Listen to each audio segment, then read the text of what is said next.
Go ahead, have a look around. In the end, we're both after the truth.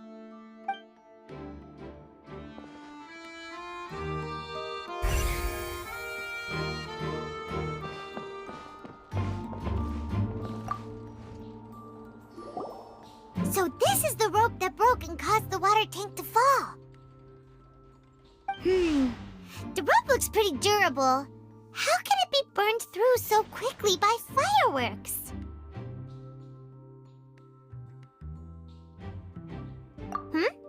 Why are you suddenly so serious, Traveler?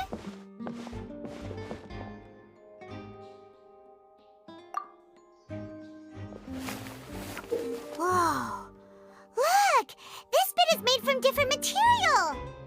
Most of it was burned away, but there's still a little bit of it left. Huh. So if a rope meant to hold something was made with that kind of material in it, then that means...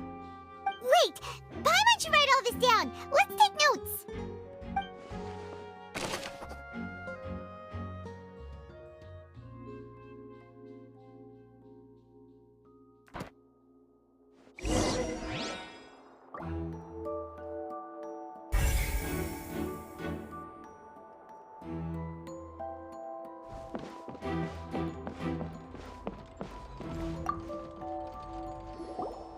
Hello there!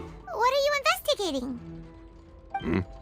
Oh, this location has also been cordoned off because the Magic Troop members are currently considered prime suspects. The seats were all booked in advance, so we were able to deduce the missing woman's identity by checking the guest list. Sure, it's not like this is confidential information. We will publish it later anyway when we petition the public to help us find the missing person. Her name is Halsey. She's a painter from Fontaine who's made a bit of a name for herself. Apparently, she wasn't a regular at the Opera House, but she'd been feeling some pressure with her work lately, which made her decide to come see the magic show. The Magic Troop members all claim not to know her. We have looked into her social connections. It seems that she has no personal grievances or conflicts of interest with the suspects. Simply put, she wasn't related to the Magic Troop at all, which matches the features of the previous serial disappearances. Were the victims of previous cases also chosen at random? That's how it seems to us, in any case. Apart from the fact that they were all young women of around the same age range, there really weren't any other connections between them. Okay then. No need to be so formal. If you do happen to see the missing girl, please be sure to contact us. It is of utmost importance that we get to the bottom of these disappearances.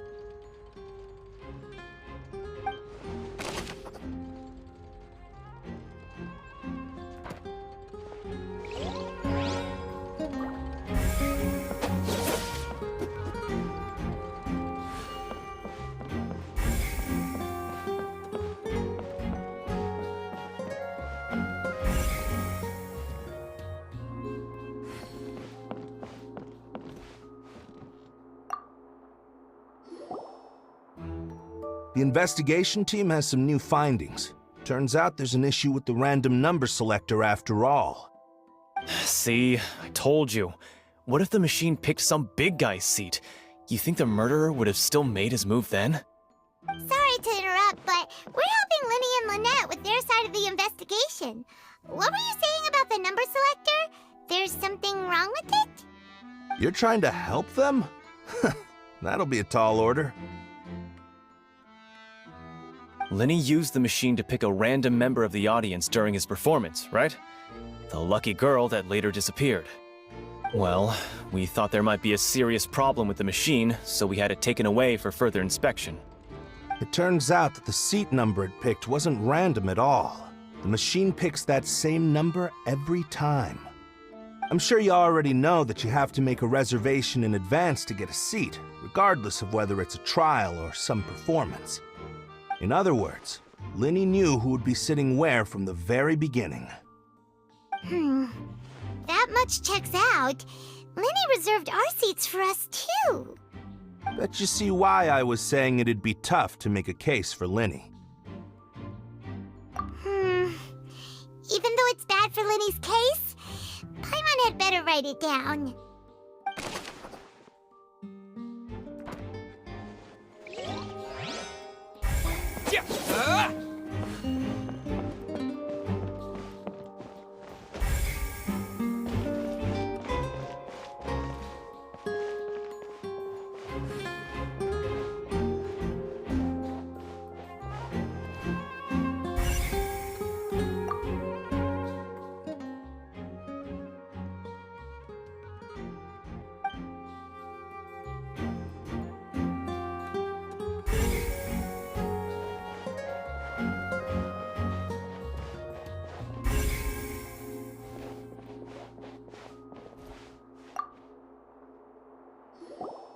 I see that you're investigating the area.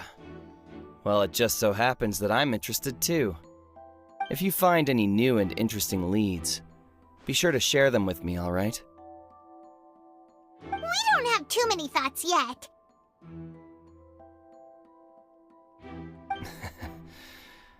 Then why don't I tell you my hypothesis first? The way I see it. And I'll start it with that loud thud. The thud? Oh, you mean the sound that happened during the countdown? Yes, exactly. It wasn't terribly loud, but I suspect that most people heard it. It's just that everyone was awaiting the results of Linny's trick with bated breath, so no one paid it much mind. But now that the incident has happened, the thud has become an important clue. That makes sense. So, what do you make of it? I'm of the opinion that it may have been the sound of Linny's accomplice, Lynette perhaps, jumping atop the water tank or something like that. And when the pyrotechnics went off, she cut the rope, sending the water tank crashing down. But wasn't the noise we heard too loud for that? Perhaps the balance wasn't right, leading to a particularly rough landing. Oh, that's true. I suppose I must reconsider. That does remind Paimon, though. What was with that sound?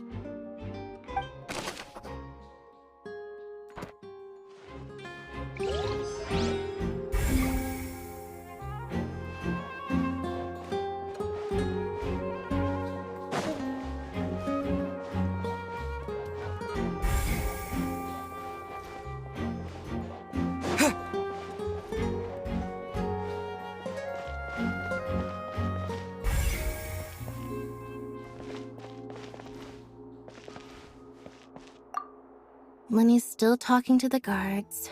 It seems he'll have a lot of explaining to do. I think someone will be assigned to monitor us later, but that's alright.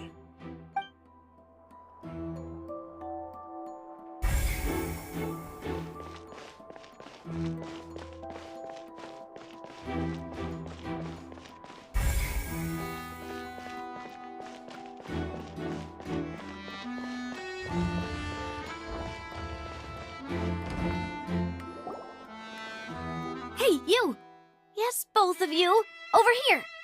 I've been keeping an eye on you for a while now. Huh? You mean us? That's right. If I'm not mistaken, you're also among those who wish to cut down the thorns and pursue the truth. No? And by the looks of it, you're not from Fontaine. Well, you're right on the more about that one, but who are you? Have you never heard of the Spina di Rosula? From mediating disputes and providing protection to solving conundrums, you name it, Spina di Rosula does it. And I, Navia, have the honor of being its renowned president.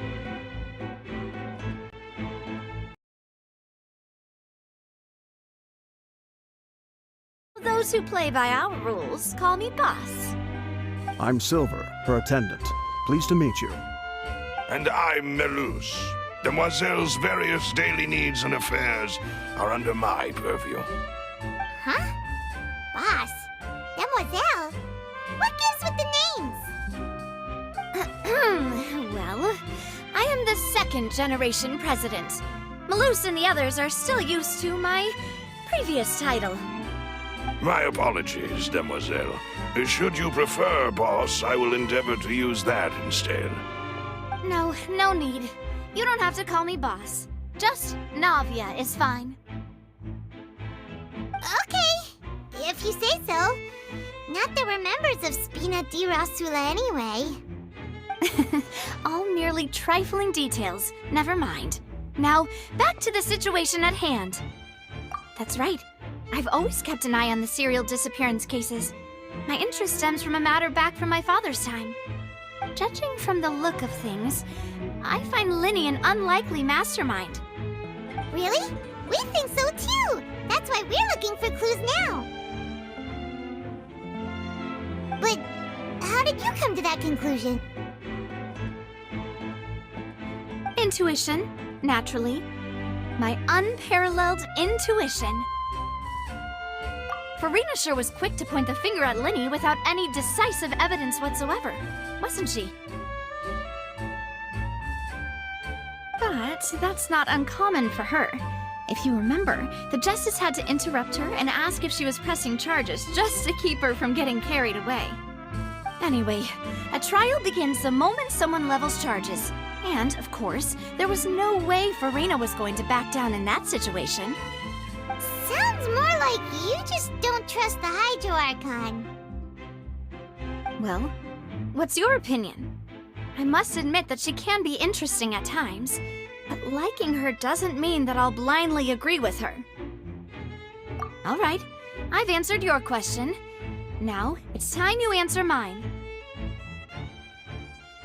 Wait a minute! Did that answer count?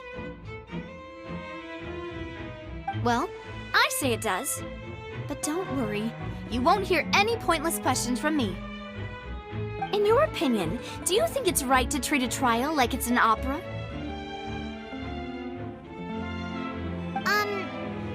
Well? And why would that be?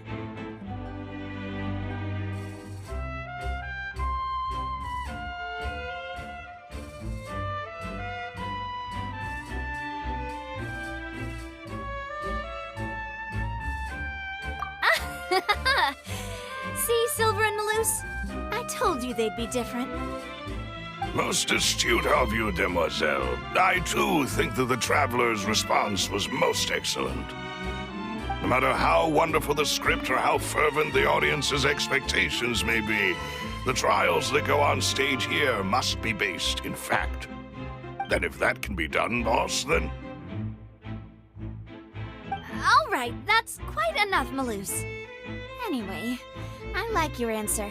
You pass with flying colors. Now, I need to make some preparations, following which our joint investigation shall commence. You two shall be my assistants. Wait! Since when did we become assistants?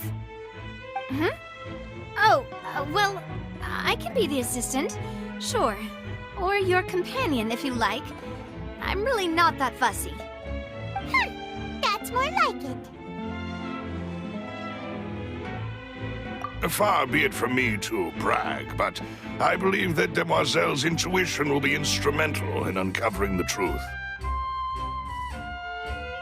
You wish to save a friend from false accusations, and we wish to unravel the disappearances.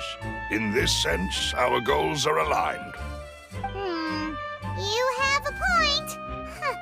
You're quite the talker, aren't you, mister? And what about you over there? What do you think? You seem like you've got something on your mind. I have nothing to add. Oh, alrighty then. We'll be making some preparations first. Just be sure to let us know if they start revealing Lyney's tricks. Thanks!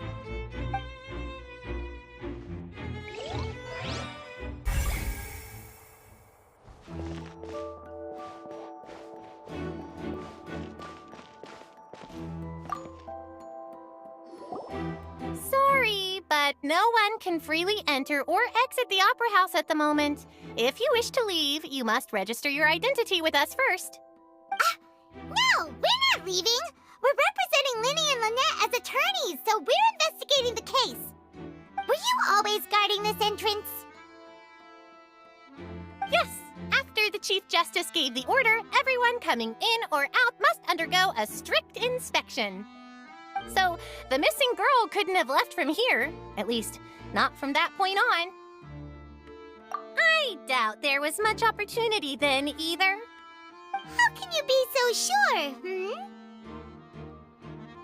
Well, because I was in charge of security near the entrance at that time. I couldn't see Linny's performance from here, which was quite a shame. Just my luck. But still, I did not abandon my post, and I stayed put no matter how loud the applause was. If someone had so much as even approached the door, I would have noticed it, let alone if they had tried to leave. We Melazines are good at that sort of thing, you know. So, it's safe to say the girl couldn't have left through here. Alright, thank you for your help. This'll be useful info.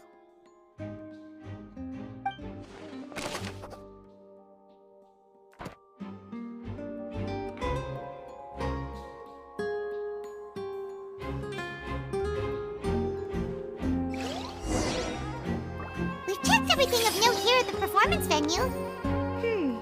Paimon wonders how Linny's discussion with the guards is going. Let's go see, shall we? Ooh, things are getting interesting, huh? We're about to see how magic is made.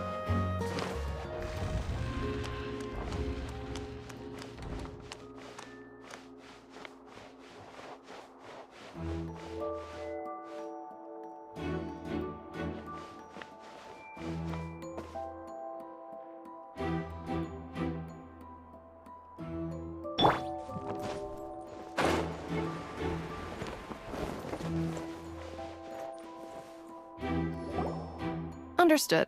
Then I will be going with you. Just so you're aware, I will be monitoring your actions and making notes as necessary. Very good. Thanks for being so agreeable. I'd pull a rose out of my hat as a gift for you if I could. You may spare the pleasantries. I'm just doing my job. You've arrived. Who's this? Me? I'm Spina di Rosula's guardian angel. If you've got a problem, I've got the firepower. Sorry, I got a little carried away there. Call me Navia. I'm a partner of theirs, and will be helping investigate this whole situation. And these are my companions. Would you mind if they join as well? Fine by me. Oh, new helpers?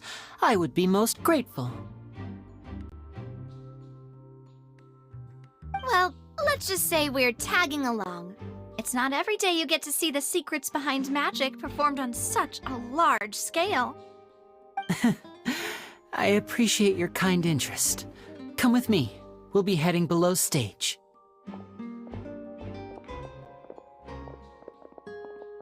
Huh? Below stage? Yes, a world of secrets is hidden beneath this magic box, prepared specifically for this switcheroo trick.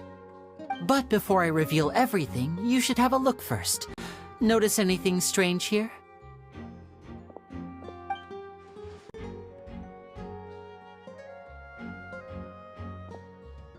I'm not trying to be dramatic. Remembering the details of a trick will help you understand the methods used to perform it more easily. Huh. Weren't there balloons and other decorations here? Where did all that go? Ah, good eye. That said, you're still far from discovering the answer. The back? You mean the inside of the door? What's different about it? Paimon didn't notice anything. Very good indeed. I thought you might not be able to catch that, given that you were sitting in the first row. The back of this door was patterned. Those patterns are now gone, replaced by a smooth wooden board. So, if you put 2 and 2 together, what do you get? Exactly. All right, let's go. I'll tell you how it works as we head down.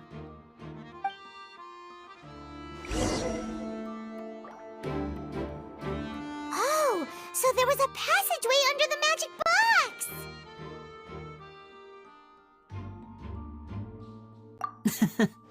I knew you'd figure out most of it as soon as you saw this place. The 2 magic boxes are positioned right above the 2 entrances of the tunnel. See this flatbed trolley? The box with the lucky audience member in it would be shuttled over to the other side using the trolley. This trolley can raise and lower and even rotate, ensuring that the box will face in the right direction. I see. So that's the purpose of the box inside another box. Precisely.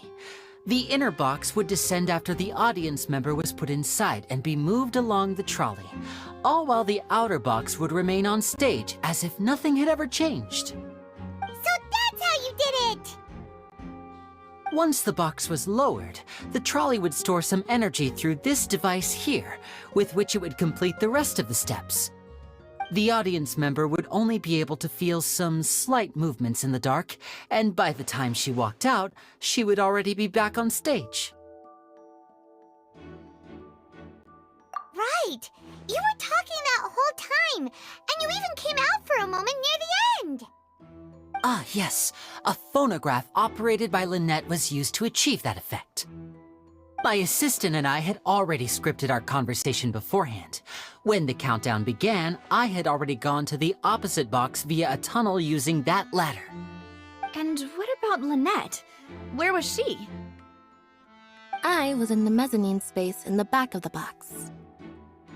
Oh, interesting! That's how we were able to coordinate Linny's lines with the assistant. And, by the way, I was the one who walked out of the box at the end. I mean, we are twins. All it takes is a change of clothes and no one can tell who's who. And that's my favorite part of this trick. Only Lynette and I can perform it. So that's how it all worked! Wow! Every detail you revealed was more amazing than the last! Lynette would briefly walk out of the box and then go back in, jumping into the tunnel and escaping before the box on the trolley could finish ascending. And then I walk out of the other box in the audience area, and the trick would be complete. The operative word here being would. But as you saw, Cal was in the box, not our audience member. She, on the other hand, mysteriously vanished. We really don't know how that happened. If not for that interlude, this would have been an astonishing trick. I probably never would have figured out how you pulled it off. And yet, to think that someone was able to use this magic trick to commit a crime. Could we have a look around? I think we can come up with some more leads. This is the scene of the crime, so Linny and Lynette are not permitted to stay here. I'll escort them back up. Yes, of course. No need to be so strict now. I won't disappear into thin air, you know. Thanks, everyone. We're counting on you.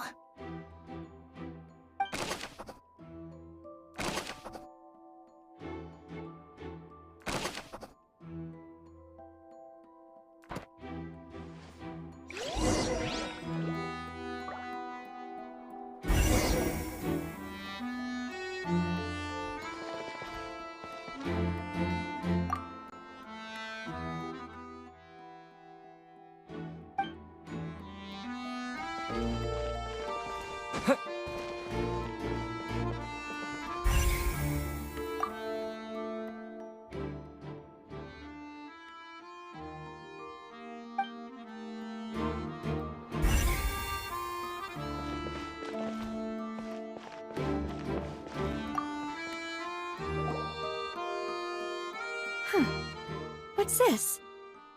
Looks like a hook tied to the end of a rope. Huh? There's all kinds of odds and ends here. Perhaps it was a prop for a different trick. But why would it have been left here? Whatever it is, let's make a note of it first.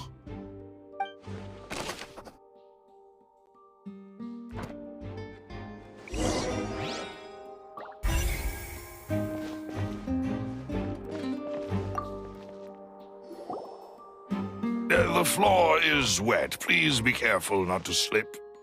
Speaking of which, Why would there be water here? Oh, Paimon knows! It's one of those tricks where you pour water into a jug and then flip the jug over only for the water to disappear? And here's a broken vase. Huh. Did the trolley knock it down while moving? That can't be. The trolley moves along tracks from start to finish. It couldn't have hit the vase at this distance. Let's note this down too and think about it later.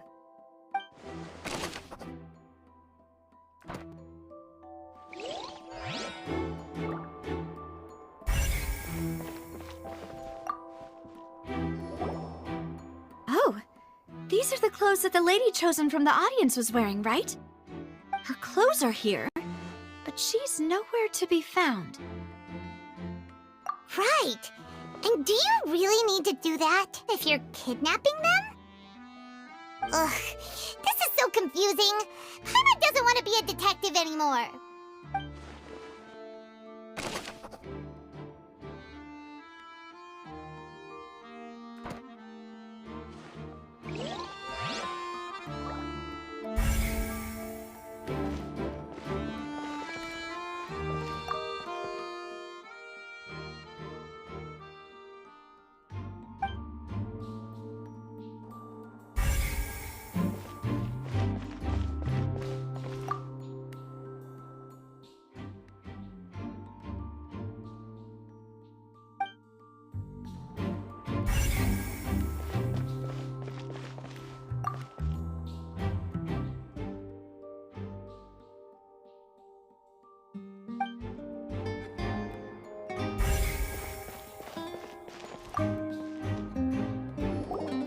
What is this place?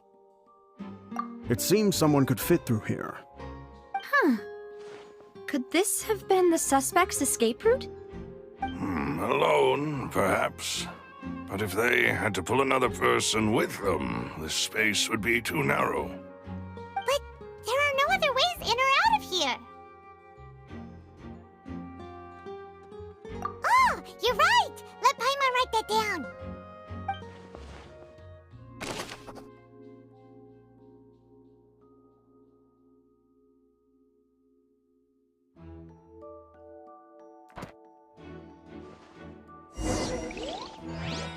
Seems we're just about done investigating down here. Yes. Let's head back up.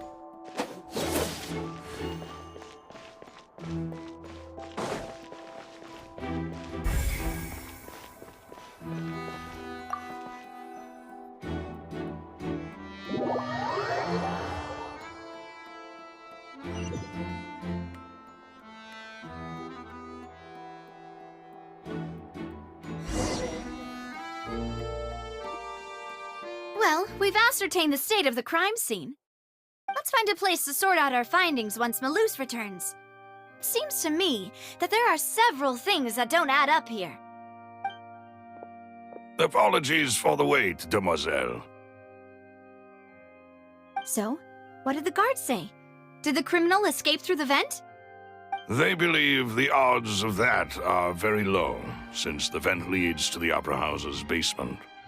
The guards have checked the area carefully. No one left through the basement during the performance or after the incident, and no one was found hiding there. So the tunnels become like a secret chamber then! You know, like the kind you usually see in novels! The plot thickens. Halsey's disappearance and Cowell's death are both quite inexplicable. No wonder Farina was so confident in her accusation. All the current evidence points toward Linny and Lynette. In other words, the charges are very likely to be upheld unless we make some considerable progress. Charges and then trial.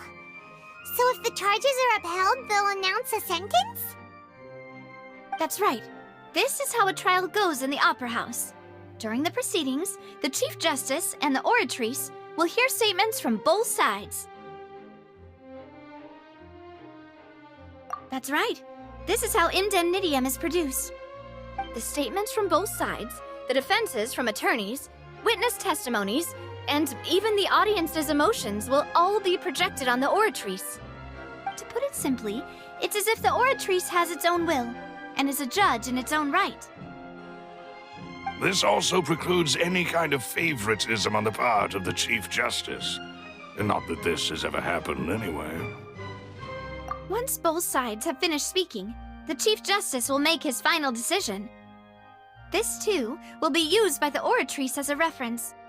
Then, finally, the oratrice will be consulted by officials. The result it returns is the will of justice itself. Huh? So that machine is the one that actually decides? Paimon thought Novelet called the shots. In practice, there is very little difference. Both have always come to the same judgment, which is why people have great faith in the Chief Justice. Ah, yes, the guards also asked me to convey that none of us will be allowed to leave this place before the trial. Huh? Why? Because we've chosen to act as the twins' proxies. That makes us persons related to the case. They're concerned that we might be colluding with outside parties, or that we might find outside help to disrupt the case. And even if that were not so, it could prove problematic if we happen to spread key information about the case ahead of time. I'm ready to break out at any time. Whoa, whoa! There's no need for that! Paimon thinks they have a point. That said, are they providing food? Of course. I just hope you don't mind the lack of options. I'm afraid that catering to all tastes is not in the cards, nor is any guarantee of balanced nutrition. In that case, let's just sort out our findings together here. Pity. I was hoping to take you to try some of Fontaine's famous desserts, too. I mean, what better way to properly think through our findings than over some tea and sweets? Huh. Breaking.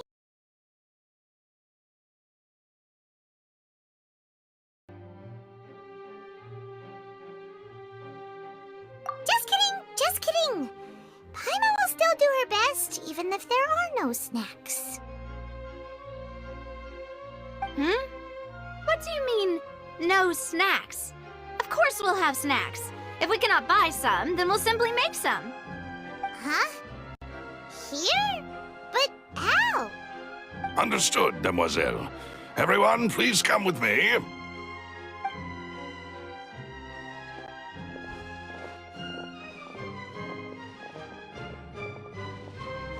Wait, you're carrying a portable stove with you? Yes, I must be prepared to meet the Demoiselle's baking needs whenever the fancy strikes her. I have eggs, sugar, and almonds at the ready. Good work, you two. Then I'll get to it. Please sit tight for a moment. You'll get to taste my awesome snacks soon enough. These three are quite the interesting group.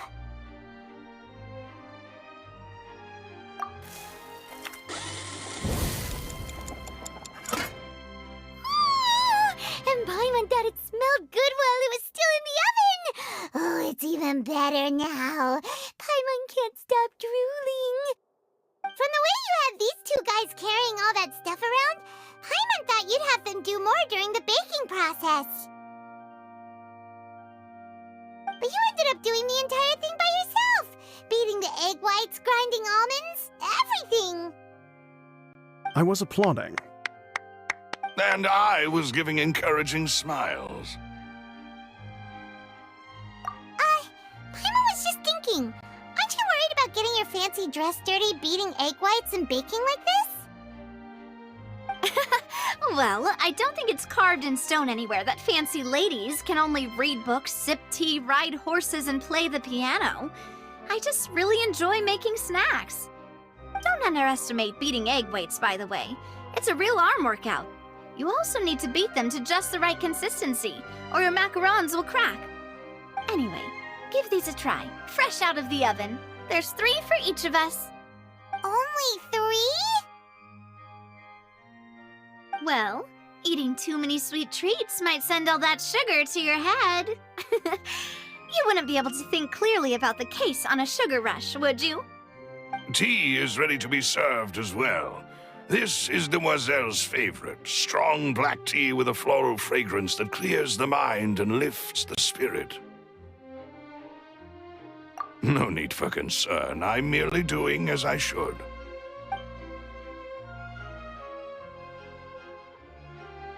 All right then. Down to business. As Paimon mentioned previously, the tunnel seems to be something of a secret chamber. However, we can assume that Linny and Lynette were not alone within it. Some criminal also occupied its sealed confines.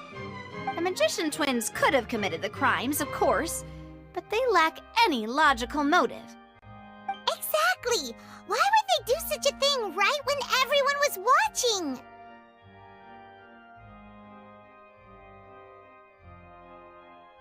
The flower vase and the thud we heard during the performance could indicate some altercation between Halsey and the criminal in the tunnel, resulting in the shattering of the vase, the discarding of her clothes, and her abduction.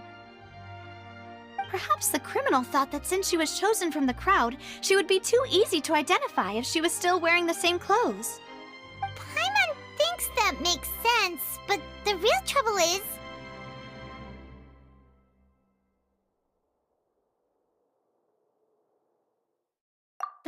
True. None of the clues we found thus far support the existence of this third person. But the only people left to consider are both technically victims, whether it's the missing girl, Halsey, or poor Cowl. Huh. Could Halsey have secretly made modifications to the magic props in order to murder Cowl before making her escape?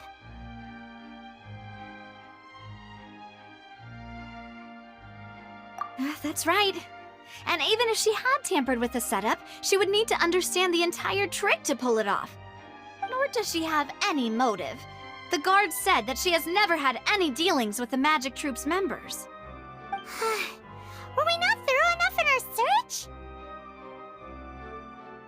From the sound of things, this is turning into an impossible case. Your macarons are amazing though, Navia. They smell great! They're nice and crisp and super sweet! They are my specialty after all. And I see you've already had 5 of them. What? 5? Oh, that can't be right! Paimon only counted 3! Honest! Please don't worry about it. At my age, a few less sweets might actually be a good thing. No! Being greedy is one thing, but Paimon knows how to count. Besides, Paimon knows that if she ate too many, then others wouldn't have enough.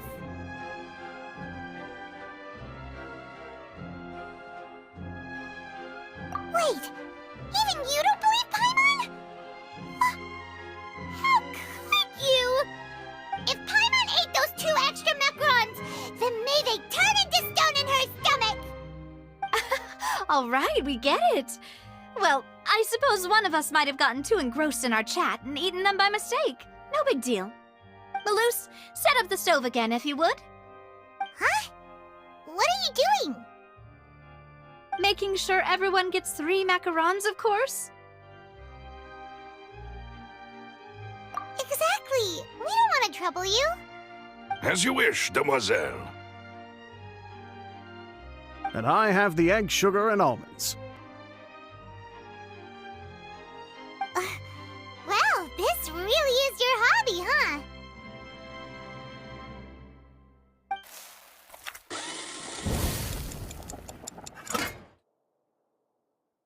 Well, that's it for snack time.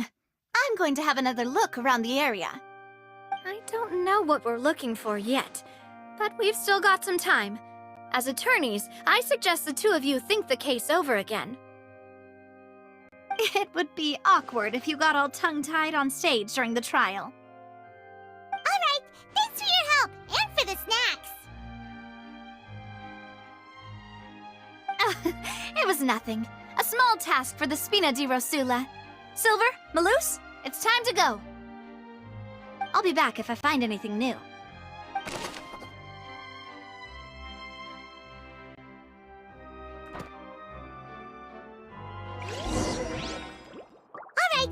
time to put our heads together. We've got to get our defense ready for the trial. Oh, it's probably gonna be a long and difficult case. There's no point in worrying about that now. We just need to prepare. Here, take Paimon's notes. They should help you review the situation.